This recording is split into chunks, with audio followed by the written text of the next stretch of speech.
Hi guys, welcome to another episode of Nigel Knows. I am Nika and we have Miss Felicia. Felicia. I was like, I don't know where you are in your cameras. Like, where we? And we have I'm sorry, Miss guys. Hey. Tori, and we have a special guest with us today. We have Mr. Calvin with us. Say hello to the people. Hey, how you guys doing? So today we're talking about securing the bag. We're talking about money, saving, budgeting, all that good stuff. But of course, as you know, we always got to do our little tips and random facts and stuff before we get started. So who wants to go first? I'll go. All right. Random travel tip. Jet lag.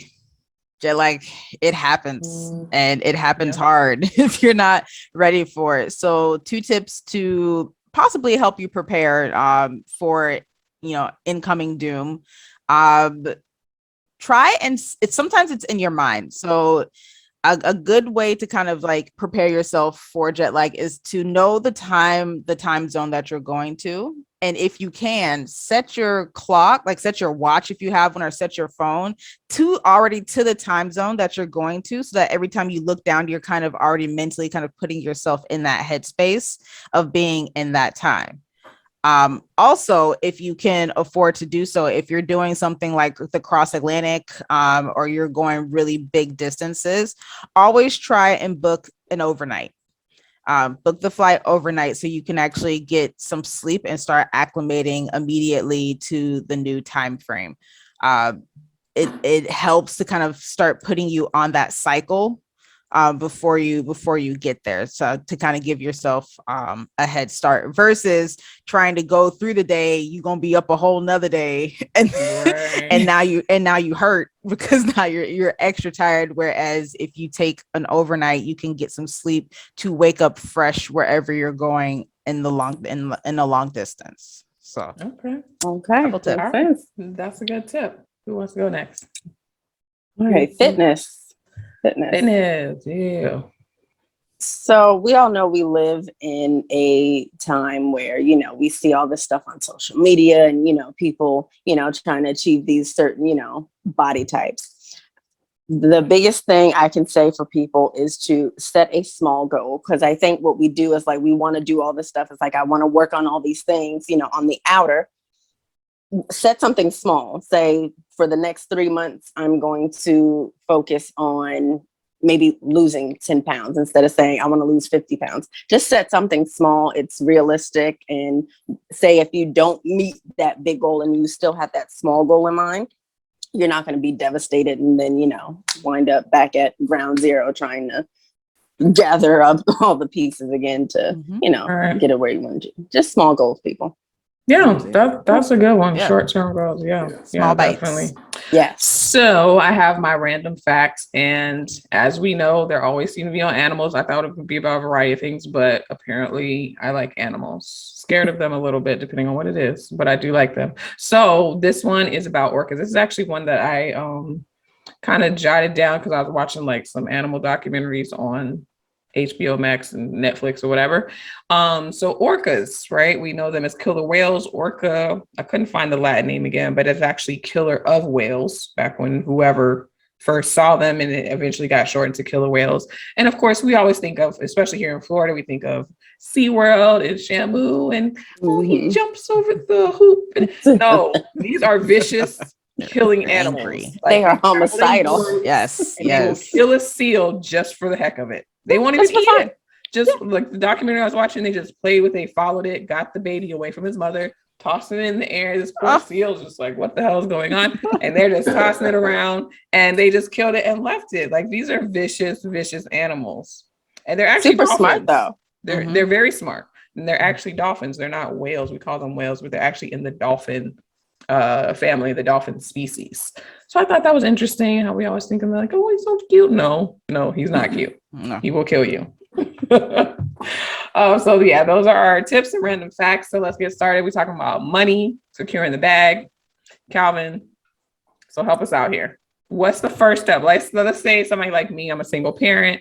I don't make a lot of money and I'm trying to figure out, I want to save. I want to be able to take my kids on vacation, something like that. How should I get started with saving or setting a budget? Like, what can I do? Help me out.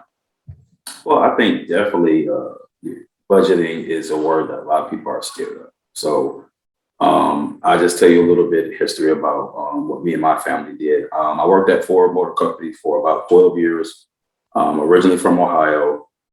We moved down here in about 2007. I don't know if you guys remember when the market crashed, like when the big three had their whole debacle.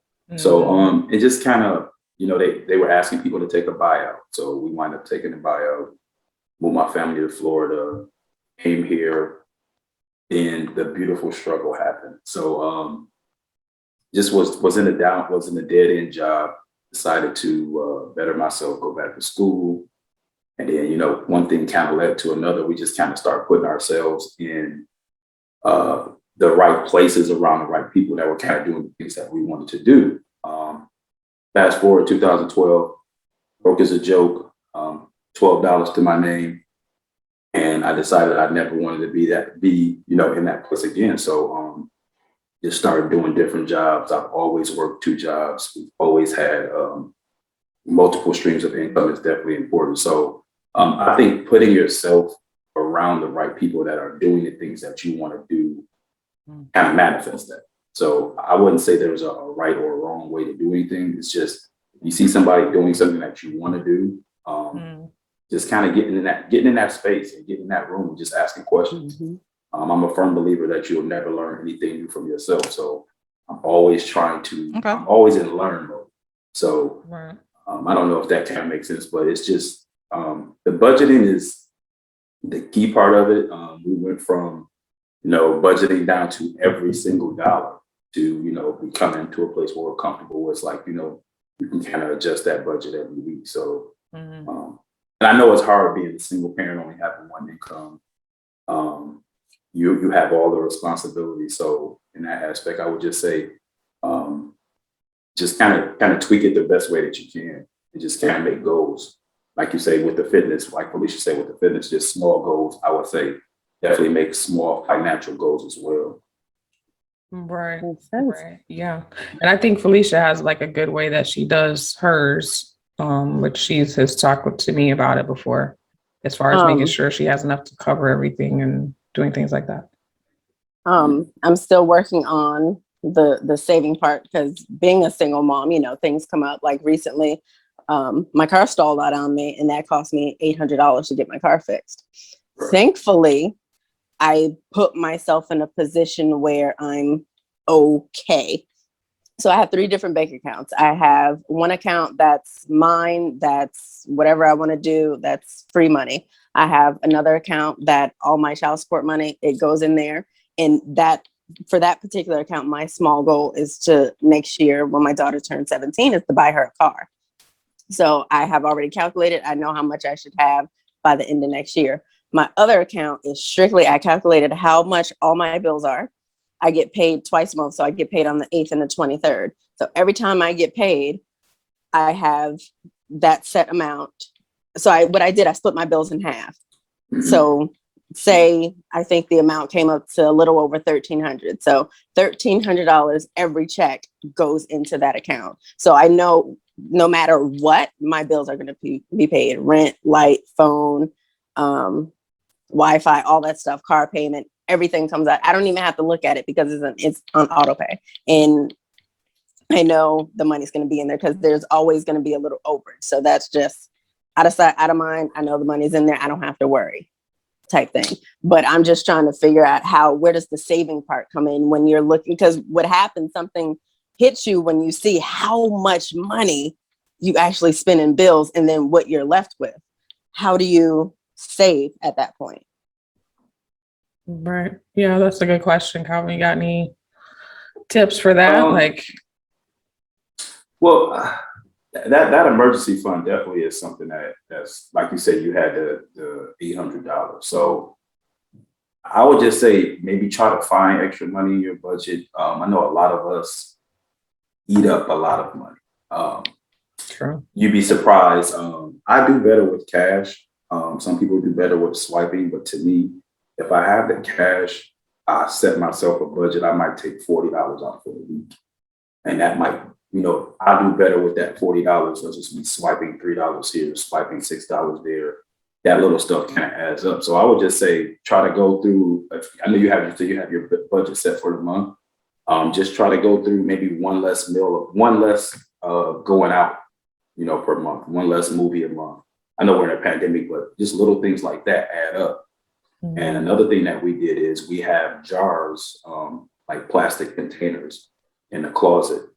And say if we have a clothing budget, a vacation budget, and then a just random budget for, like, we call it miscellaneous. So say you do your budget for the week, got $10 extra, I'm gonna put this in my miscellaneous bucket. Now you might not use that. You might go down in 3 months from now and you go to your miscellaneous bucket and there's, say, for instance, $80 in it. So you've already accounted for that $80. So you can use that for miscellaneous. You've already accounted for the money that you put up for your vacation, just like what you say you're saving for your son or daughter's car. That money's already accounted for. So I think in that aspect, that might be something that could work for you guys or for anyone, but that just was something that worked for me.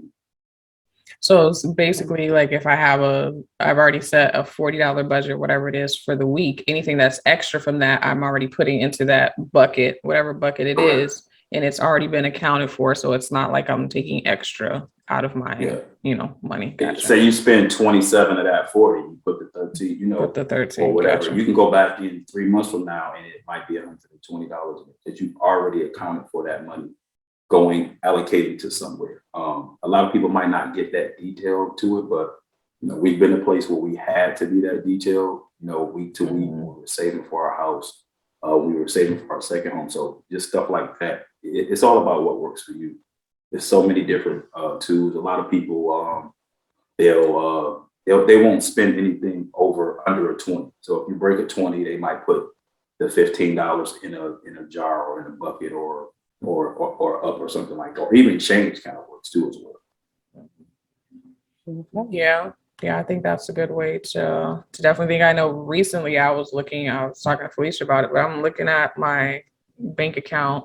I'm like, dang, I'm looking at how much Mike brought in, like paychecks and bonuses. I'm like, I did good. Like, there's no reason why any bill should be past due, nothing. Like, let me just go through and see how much money I'm actually spending. And when I added up, like how much I spend eating out, and it's the random things, like I'm on my way home, Yes. let me just swing by Chick-fil-A or whatever it is real quick. Let me just go get some.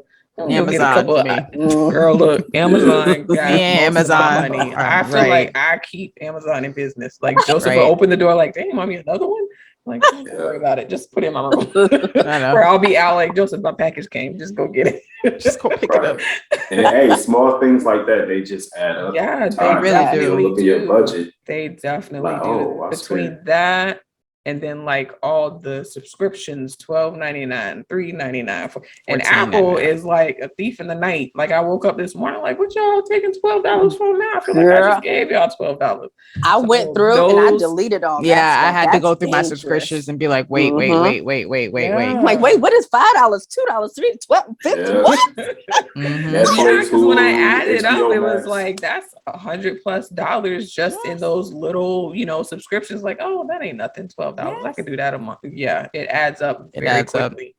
Very quickly. Tori, what do you do for what money tips do you have as far as like saving or budgeting? Because you're a single, we're parents, but you're not a parent, but that doesn't mean you don't have bills and you don't have Exactly. expenses and stuff. Because people think, oh, you're single, you got free money. I know that's Not like the the biggest case. assumption. It's just like you ain't got no responsibility. I would say so. Yes, I do.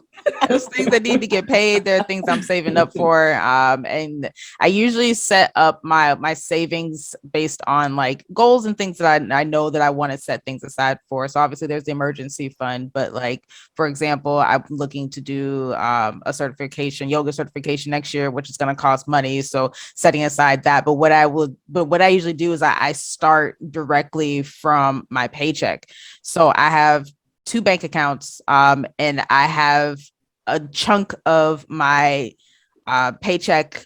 As soon as the payroll hits, it's not everything goes here and then I resplit it out. I allocate how much I want to go toward the account that I use as my savings. And that's usually my out of sight, out of mind. I don't have a debit card to that one. I keep it very separate and very hands off. And if I have to transfer, then I'm forced to go in and transfer funds if I ever have to. But that's where I have a set amount. I'm automatically just goes there from the paycheck.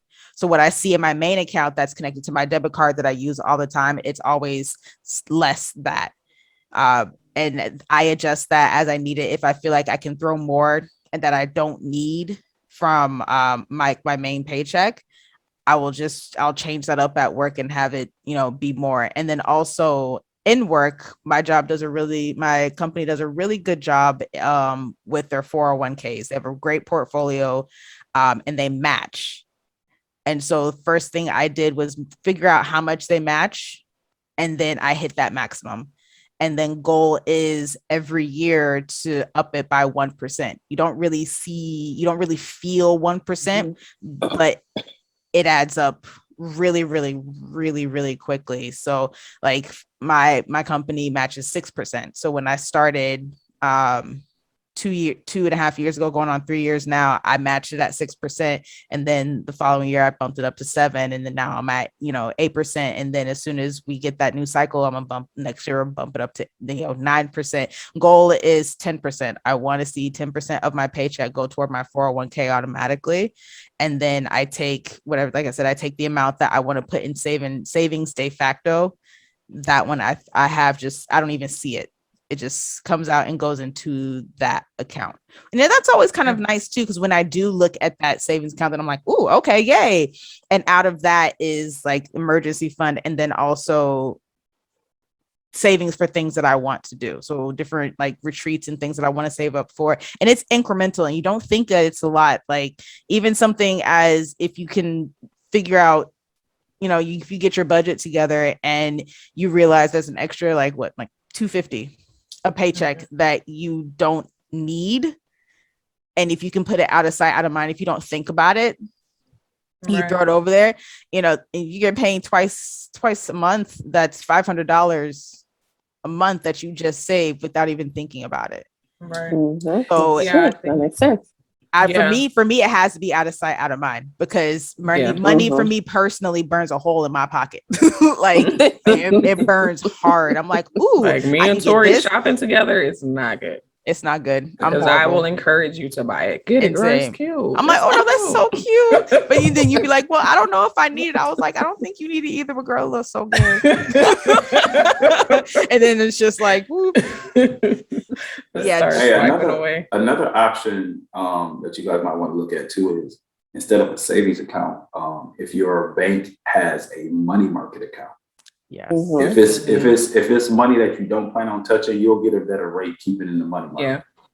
Because that little 0.04% that you're getting with the regular savings isn't the yield might be better with the money market account. We have Suncoast. So when we had a large amount of money, we just they suggested we duck it in the money market account if we weren't going to touch it, and we've seen a greater return with the monthly interest and the dividends that you would get off of it. So that's always an option to check on too, especially if it's something that you're not going to touch.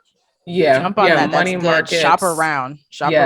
Definitely shop around. Money markets, I think, especially coming from banking and seeing how the rates have changed. Because when I first started, like as a part-time seller, it was in 2008, 2007 when all that stuff was happening with the real estate. Yeah. So to see what the rates were then versus what they are now, I mean, they don't pay much, honestly, but yes, typically money markets do pay a lot better than a regular savings account. And like Tori said, you should definitely shop around for sure, because there are a lot of options, and a lot of the banks that don't have like physical buildings, those are usually the ones that have the highest interest rates. So definitely, look online and do your research, because you can get some, pretty decent rates for what rates are these days in a money market. And then also, Tori mentioned the 401k. I know that's what I've done, is whatever they match, that's how much I put in. And then when you go check it, you get your little, annual report. It's like, okay, I got a little something set aside.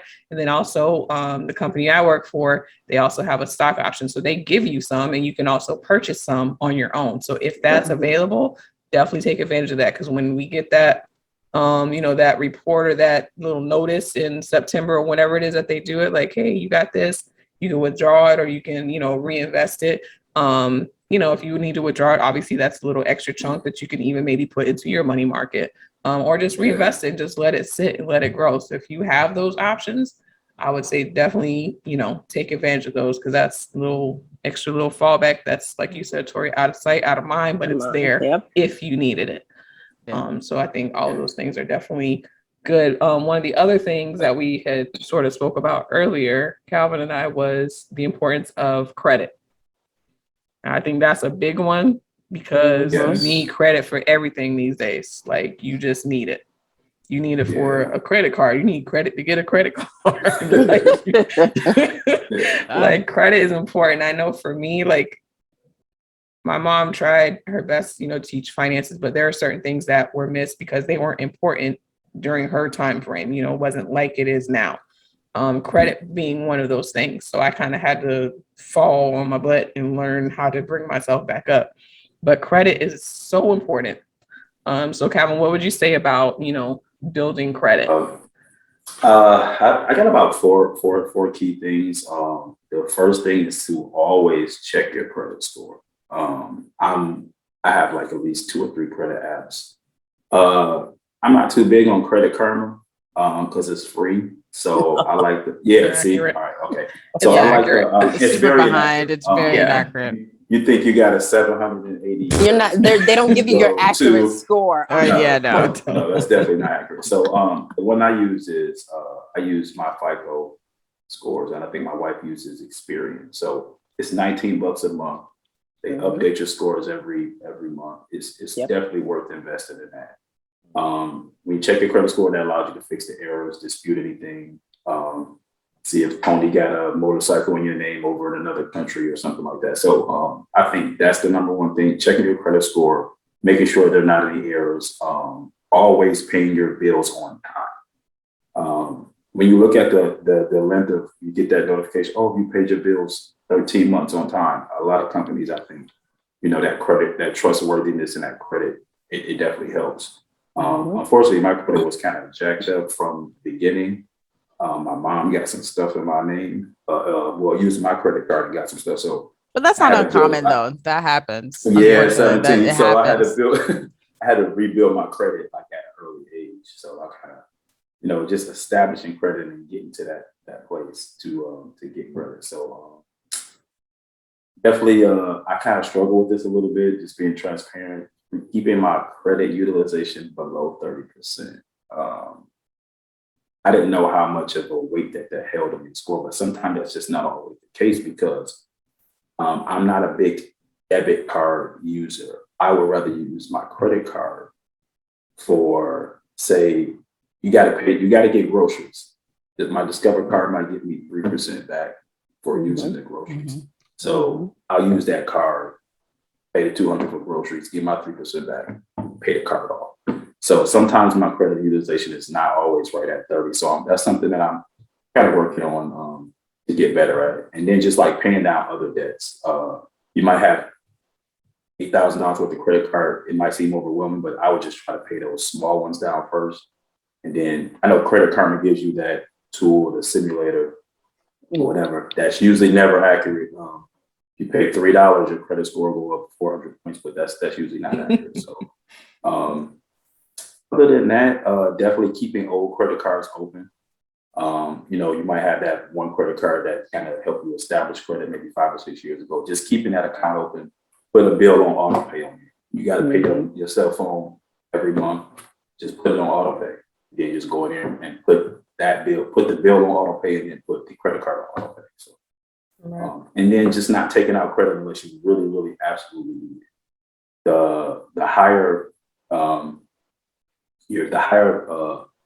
what's the word I want? The higher amount that you have, your credit limit, it helps your overall credit utilization as well. So sometimes when my credit utilization was over 30, I might, let me get another credit card. So that wasn't always the smart choice, but over time, it kind of helped my overall credit rating go up. Yes. So I'm not exactly where I want to be, but I'm kind of working on it. Yeah, and the credit utilization part is important, because when it comes to, even credit cards in general, but when it comes to like when you're ready to buy a house and get loans and if you have a house and you're doing a home equity loan, most banks, it's like I think it's a 40-to-1 ratio. So Yeah. whatever debt you have can't be more than 40% of your income.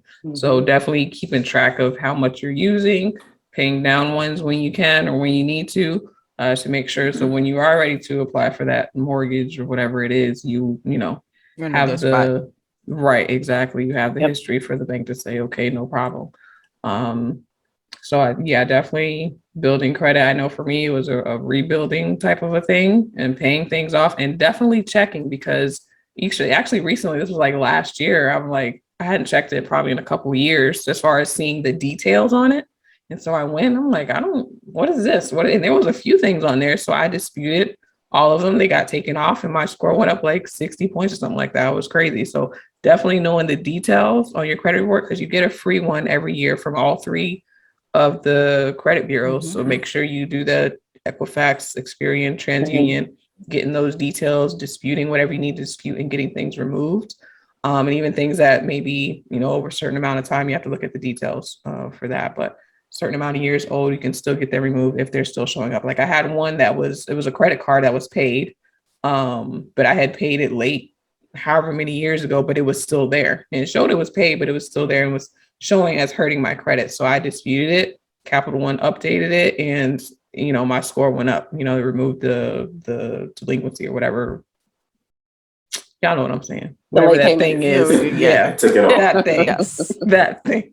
They took it off. So definitely, I would say definitely looking at the details is important. And then for those of us that have children, we need to be teaching these things to our kids because we don't want them going through the same stuff that we went through. That's a form of generational curse that you can push through to your family, which I will attest to that. My parents did not instill that kind of financial literacy at all. And so my 20s was a whole fight when it came to things like credit card and things. And now that I'm finally in a spot where I really understand it, now I tackle that and I work through that. But yeah, I feel like if our parents had done a better job, but even then you don't even necessarily blame them because once again, to your point, Nikki, before it was different. Yep. It was a different ball game than it is a different now. Era. So yeah, we definitely, I think, for those of us who have kids to not pass that on. Yeah. Right. I even went and took, when did I go? I think it was last year.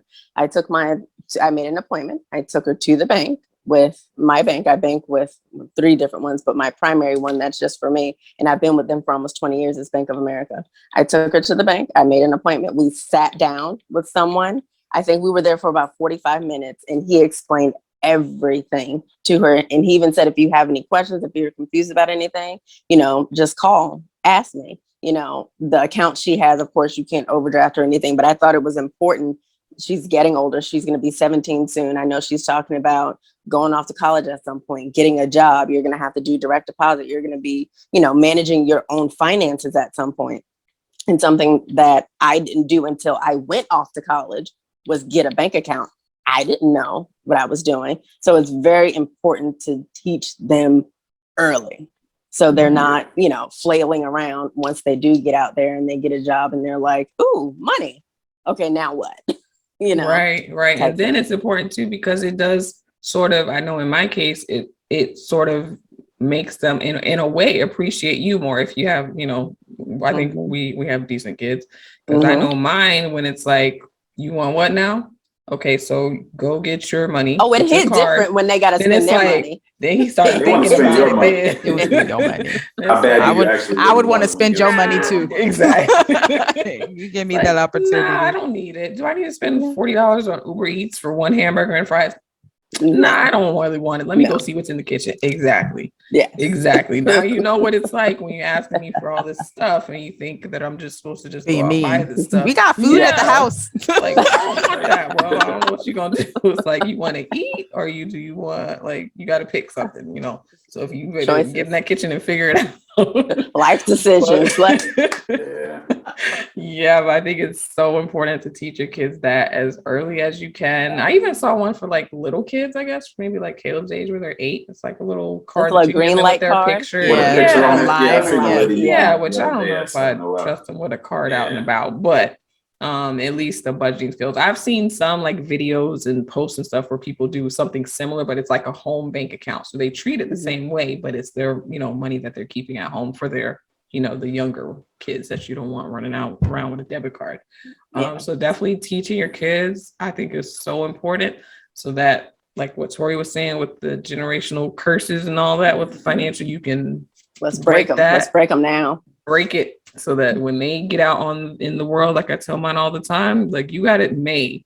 You just got to make a decision. But this side of your family, your dad's side have said it so that when you step out, you step in firm. So, we want to make sure that you don't fall into some of the same pitfalls that we fell into. So it's so important to make sure you teach that to them, and then also have something for them as well when they are ready to step out. Have a little account, maybe not give them thousands of dollars at a time, but siphon a little bit at a time. That's your little spending budget for whatever, like an allowance, that type of thing. Yeah. So it goes back to that. Yeah, I guess that's the old school allowance. I know we never all got started one, with nothing. Yeah, I know we probably all started with nothing. So right. even giving them something. Definitely. Right. And then teaching them so that they know the importance of it. That's not just, I'm just giving this because you're my child, but I'm teaching you this for a reason. There's a method behind this. There's a This life lesson behind this. Definitely. Which Calvin used the word before we were talking, which was legacy, which I like that word. Yes. Legacy, or building a legacy of financial literacy and financial freedom for yourself, for your children, and for their children, so that they will teach theirs. And so, when the Ade Mumis are no longer here, they won't be talking about the broke ass Ade Mumis. They'll be saying, "Nah, they were straight." You know what I'm saying? Hey, it won't be no fish fries or anything. Right, exactly. You don't have to have a fish fry to bury me or cremate me or whatever. Everything will be taken care of. Y'all come buy this fish. I know y'all want plates. And that's crazy. That's like, when you think about that, that was like the norm. Growing up. So I'm in my other side of my 40s. So seeing that growing up every time, I was like, oh, we selling plates, or we got to do this, or and it's like, I never wanted to be put my family in that position where something happened to me, they struggle. And that goes to the life insurance part of it too. So that's really, really important. Something happened to me, they're gonna be straight. Something happened to my wife, everybody's gonna be good. It's you don't want to have to put yourself in a position where you're financially strapped during your time of mourning. That's like one of the worst places to be, where I can't even get, Johnny in the ground because I don't have. Funerals are like maybe less than 5,000, maybe now. I think cremations are 5, more. And then well, it depends. Depends. The cremation can be cheaper. Cremation was because my mom, we did the cremation because it was cheaper, because when he started talking about the casket and they started pulling out catalogs, and you looking at like $5,500 just for the casket. But to go right back in the ground. You're not even going to see it again. Not even talking about getting the body ready. You got to do the programs. You got to do the wake and all this other stuff. So it's like, well, let's see what the other one, and the cremation was a lot, about half of that. And that would include everything, the wake, the dressing of the body, everything was about half of that. Now, obviously, it depends on where you are. Different cities might have different prices. For us, small city, it was a heck of a lot cheaper to do the cremation. And my mom always said that just put me in a box and just, that type of thing. And that's it wasn't like we had to worry about that. The same thing. But some of my family would say the same thing. I'm sorry. Yeah. No, you're fine. Yeah, some of my family members say the same thing. It's like, I'm not physically here, so don't spend that money on having a fancy. He's like, how do you really say your goodbye? But it kind of makes sense from my. But you know what makes it easier to? So what I did, I have 2 life insurance policies. I put together my durable power of attorney, and I have my living will and my last living will and testament. I prepared everything. Everything I want is in there. Whether I am incapacitated, I'm in the hospital on life support. Everything is in there. I have my executors on there. So nobody has to think about anything. And I did it because I saw what I had to go through when my mom got sick 4 years ago. And I'm still dealing with it. I literally had to wait when she was off a lot of her medications to even become her power of attorney, because you have to get you have to sign it, you have to be notarized, and you have to be of legal sound mind and body before you sign any legal binding document. I'm like, and I'm the only child. My daughter's the only child. I said, I don't want to put her through that. We really have to normalize doing this stuff. I mean, it's inevitable. It's going to happen. Yeah, it's going to happen. Put everything in order, put everything in place. And unfortunately, my mom, she has a house, ended up getting married. It was a whole, it was a catastrophe. It was when you have property and, you have money, you have bank accounts, put all that stuff in order. So there's no confusion. There's going to be no, misunderstandings with, other people who may be involved. Let's normalize getting this stuff together now. Right. Yeah, side note, and little less morbid. Well, still morbid, but a little less morbid. So alternatives that are out there too for when you go. There's obviously you can be buried, you can be cremated. I know what you're gonna say because my daughter said she was gonna do it for me. Go ahead. I want to be a tree. Yeah. So there are provisions now where your decomposing body can be used to be attached to the rooting system of a tree, and they can bury you, and your remains, as you decompose, will feed and grow a tree. And they have water cremations too. Yes, that are cheaper. Yeah, I want to be a tree. I want to be a flowering tree. Okay. I either want to be a crepe myrtle. Okay. Just in case everybody, so I can make a mess and have somebody else clean it up once I flower, or I want to be a fruit bearing tree of some sort. That's actually a good idea. I think it is. There are memory forests out there made up of these trees that are now starting. Yeah, I think that's pretty cool, actually. Can you take the tree home? Like, can it be? You can. I mean, you can do. There are options. You can take the tree with you, but there's also memory forests out there too. Or it's a cemetery, but essentially it's trees. It's trees. That's beautiful. It's all the trees. So I feel like if I'm gonna go back in, let me do something. Do something. Like, let me give back in the best way I can, and I'm gonna be a tree. I will happily. And that's why I'm knocking on wood that I'm old and I want to be old and decrepit. And by the time that happens, but I told my daughter, if that's what I put it in there, cremate me. If worst comes to worst, we have a family plot in Connecticut where I'm from. Take me back there, cremate me, put me on top of one of my cousins, fine. But she was like, well, why can't I just make you a tree? Fine. And there's a spot in there where I put that she can make that decision too, whether if she does, I've had the address in there if she wants to take me there, or she can, have that option. Yeah. Yeah. So well, I feel nice and happy now. I know, right? Talking about death. Yes. I feel great. Now you know. But it's all good information. It's necessary. Yes. I had no idea that you could actually be a tree. So that's definitely something I'm going to look into. And that's the purpose of this whole thing. Yeah, and I like that idea. I never thought, I've heard of it, but I never actually thought about it for myself. But that's actually pretty cool. I'd like to be a tree. Yeah, a tree, and tree of knowledge. Yeah, provide the wrong nice and eat the fruit from the right side of the tree, not the left side. That was We're warning you now. Right. But this is all good information. So this was good. This is good. So smart. I like y'all. I know, right? Got good people around me. Like friends with smart people. Smart people that know what they're talking about and like know how to do stuff. When you've been broke before, it's like that's true. You learn a lot. You learn. That's true. It is not. It is not tasted when you just really in a place where you have to be like, wow, and then picking yourself out of that place, it feels so much better. And it's like my wife knows how my mind thinks. I have to get out of the cycle of scarcity. Fall off. Yeah, it's like, oh no, it's gonna fall off. Scarcity mindset. Let me check that account again. Like, no, we're good. Relax. We're actually good. And I think relax. Enjoy the fruits of your labor. Like, Right. And I think a lot of that too, at least as Black people, it's like a generational thing we pass down. Even when we are okay financially and we're set, we're still always in that survivor mode.